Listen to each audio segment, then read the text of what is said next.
Hello. Okay, we're back and working finally. How are you feeling today? I'm Dr. Romy. I bring my worlds together of neurology and integrative medicine and mindfulness together to help companies with brain and mental health and serve as a chief wellness officer for Evolution Hospitality. And gosh, doesn't every corporate client say this? We're in unprecedented times of global crisis. Yes, we are. It's true. And then there's all these other people out there that are giving us tips on how to remain productive and shift from working at home. But here's some real talk. And I'll ask you, are you feeling negative right now? I have had a challenge myself. We are watching thousands of employees in the hospitality world being furloughed or let go and hotels closed down.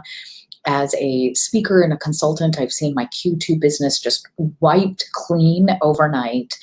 And we are stuck watching the news that is not only polarizing, but very worrisome as a medical professional every day. So when I ask, how are you feeling? Is the truth really, I couldn't sleep last night. I've been waking up in the middle of every night, feeling a little anxious, feeling a little negative, not as productive working from home as I thought I would be. I tried to set a schedule and wake up at the same time every day and get in a workout and read those books and avoid the news. But really, in reality, none of that is happening, is it? And I just want to say that's okay.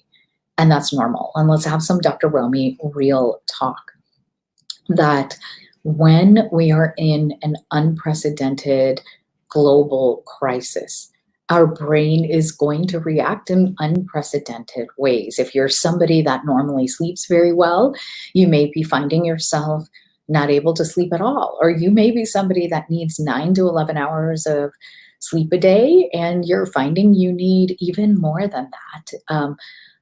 New feelings of lack of control or anxiousness or inability to focus on easy work tasks. This is all very common.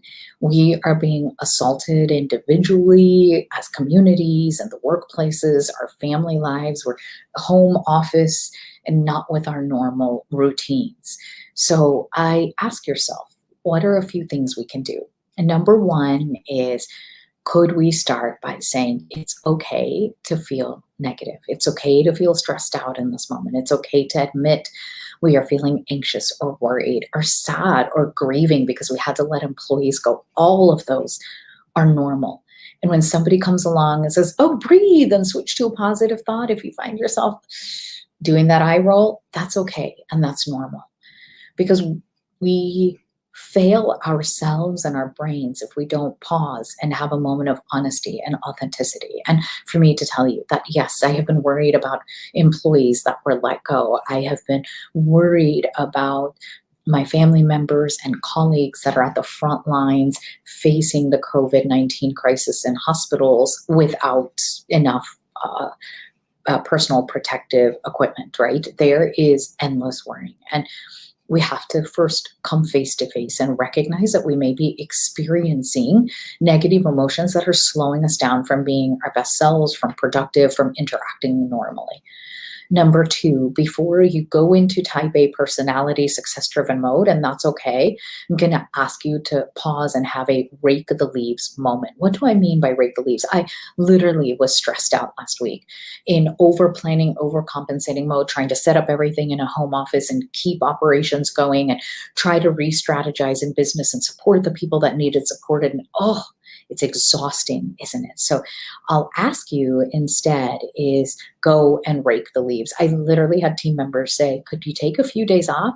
And I went to rake the leaves in my backyard. Why? Because it actually changes all the sensory input that you're receiving.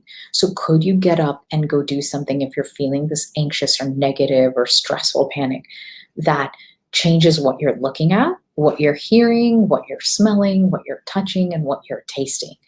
And do that for a while. Immerse yourself in a completely different activity to the best of your ability. I know many people watching this are cooped up in apartments or condominiums and high-rise buildings. Take the stairs or walk around the building in the opposite direction that you normally would while social distancing, mind you.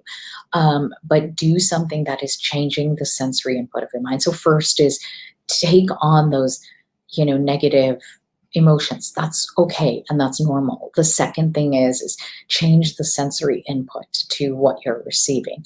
Those two critical elements is managing our mental health so we can manage our day and manage our relationships and manage our business, and do that as often as you need. And the last thing I'm going to say is give yourself grace and compassion.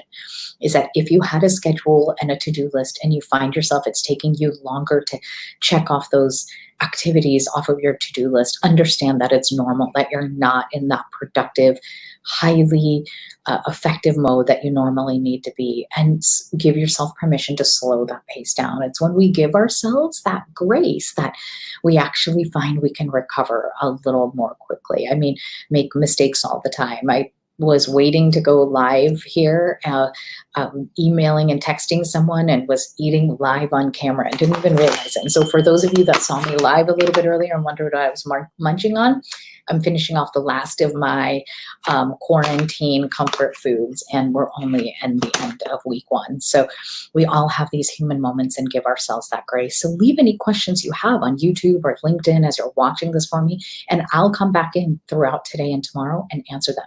I'm Dr. Romy, and I look forward to being of service.